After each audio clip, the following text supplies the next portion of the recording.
Masmavi 3 Mutfakta'ya hoş geldiniz. Sevgili arkadaşlarım, bu güzelliği sadece sıvı yağ ile yapacağız. Şahane bir kurabiye. Hemen size gösterip başlıyorum. İyi seyirler dilerim.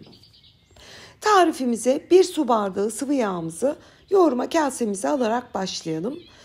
Bu tarifte kullanacağınız sıvı yağ çok aromatik olmasın. Yani zeytinyağı olmaz. Hafif bir sıvı yağ kullanın.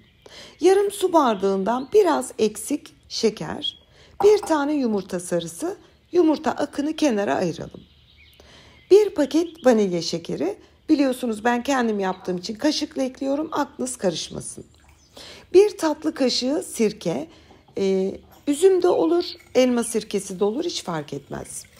Bütün malzemeleri güzelce karıştıralım, birbirine bağlayalım.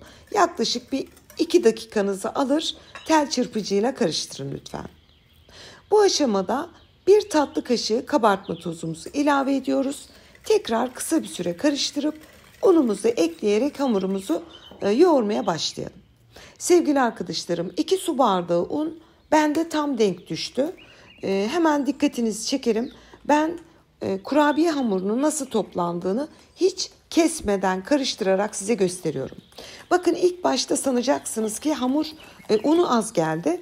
Asla un takviyesi yapmayın. Karıştırmaya devam edin. Yani siz karıştırdıkça bakın o kendiliğinden bir kıvam alıyor. Sizi yanıltmasın. Tekrar un takviyesi yapmayın. Bakın sevgili arkadaşlarım, şöyle bir hamurumuz var. Şimdi onu elimle yoğurmaya başlıyorum. Toplam kullandığım un 2 su bardağı. Çok az serperek tekrar bir elimle iyice yoğurdum. Yani şöyle biraz sıkı bir hamur olması için elimle seri bir şekilde 1-2 dakika yoğurdum. Şu an kurabiye hamurumuz istediğimiz kıvama geldi.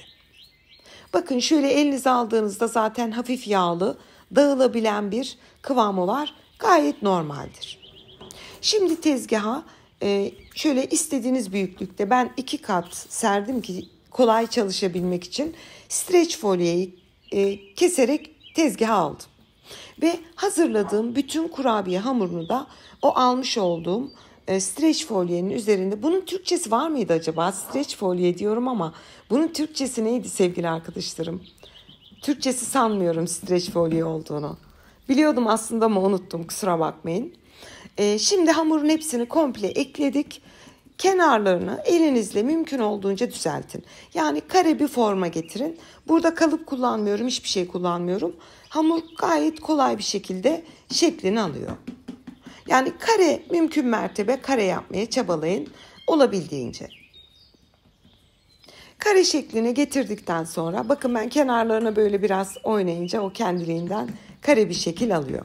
Biliyorsunuz tarifin ilk başında 1 tane yumurta sarısı kullanmıştık. Yumurta akını da kenara ayırmıştık. Şimdi o yumurta akını gördüğünüz gibi böyle kıyısını köşesini düzelttiğimiz kurabiyemizin üzerine komple sürelim. Bu işlemi neden yapıyorum? Çünkü üzerine şimdi yarım su bardağı iri kıyılmış ceviz serpeceğim için cevizin kurabiye hamurunu tutması için sağladığımız bir yapışkan görevi görecek. Ben tarifimde yarım su bardağı kırılmış ceviz kullandım. Arzu ederseniz fındık kullanın, fıstık kullanın. Hiçbiri mi yok? Susam kullanın. O da mı yok? Hindistan cevizi kullanın. Hiç fark etmez. Bu sadece görsel ve minik bir lezzet katacak kurabiyemize. Bütün cevizleri üzerine döktüm. Elimle şöyle yayıyorum. İyice basıyorum ki biz yerken bir tanesi bile kıyıya köşeye dökülmesin.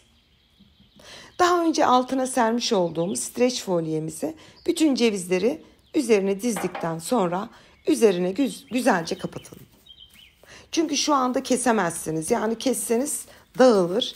O yüzden bu şekilde paketliyoruz.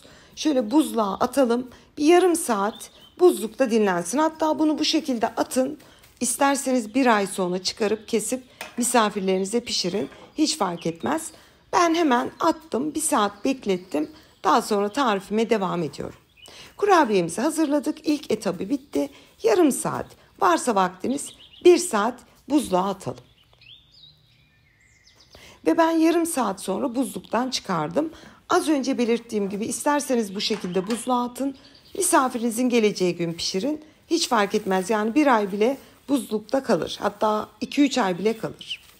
Şimdi sarmıştım onu, biliyorsunuz. O sardığımı açıyorum, bir tahtaya transfer ediyorum ki tezgahımız çizilmesin. Tahta çok önemli. Şöyle üzerindeki bezi aldım, alttaki tepsiye transfer ettiğim için onu tekrar ters çevirerek tahtanın üzerine aldım. Bunlar minik işlemler ama ben size gösteriyorum hani nasıl alacaksınız kırmadan temizce diye. Şimdi sevgili arkadaşlarım, kurabiyelerimizi güzelce kare olacak şekilde minik minik keselim. Ne kadar minik? 1,5 santime 1,5 santim diyebilirim. Ben mümkün mertebe minik minik kestim ki çünkü çayın kahvenin yanına şöyle bir tane, bazen Türk kahvesinin yanına bir tane çok şık duruyor. Servis ve sunum yaparken. Ve bütün kurabiyeleri bakın gördüğünüz gibi çok minik kesiyorum. Şimdi sevgili arkadaşlarım ben böyle bir şekil verdim. Siz böyle uğraşmak istemiyorsanız elinizle böyle mümkün yapabildiğiniz kadar sıkın, yuvarlayın, tepsiye dizin. Öyle de olur. Ama benim tavsiyem tarifi bu şekilde uygularsanız çok daha profesyonel, çok daha güzel bir sunum yapmış olursunuz. Gördüğünüz gibi hepsini kestim. Böyle minicik tane tane oldu. Bakmayın bunların böyle minicik durduğuna. Fırında pişince de kabarıyor. Tam ideal formuna geliyor. Bakın sevgili arkadaşlarım 1,5 santime 1,5 santim diyebilirim. Minicik minicik bir kesme şeker gibi diyebilirim hatta. Ve bütün kurabiyeleri yağlı kağıt sermiş olduğum tepsiye dizdim. Kurabiyelerimiz fırına gitmek için hazır. Önceden ısınmış alt üst ayar 180 derece fırında 20 maksimum 25 dakika pişmeye gönderdim. Ve 25 dakikanın sonunda sevgili arkadaşlarım böyle bir nasıl derler nar gibi kızarmış bir şekilde kurabiyelerimiz fırından çıktı. Yani böyle bir güzellik olamaz. Gerçekten çok yapımı çok pratik, az bir malzeme, katı yağ yok. Şahane bir şey diyebilirim. Ben hemen onları bir tele soğuması için alıyorum. O minicik kurabiyeler bakın ne kadar güzel böyle kendi kendine büyüyerek şekil aldı.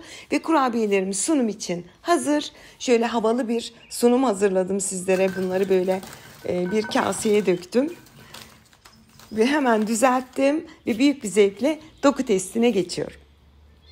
1 su bardağı sıvı yağ kullanarak bugünkü tarifimi hazırladım. Çünkü sizler çok seviyorsunuz. Katı yağ olmayan kurabiyeleri gerçekten çok ilgi duyduğunuz için bugün farklı bir versiyonunu sunmaktan mutluyum. İçine bir yumurta sarısı eklediğimiz için böyle daha bir kıyır, daha bir farklı bir aroma yakaladık. Arzu ederseniz limon kabuğu, portakal kabuğu da ekleyebilirsiniz. Bunu size bırakıyorum. Şimdiden yapacak tüm izleyicilerime afiyet, bal, şifa olsun diyorum. Yeni tariflerimde görüşmek ümidiyle. Hoşça kalın.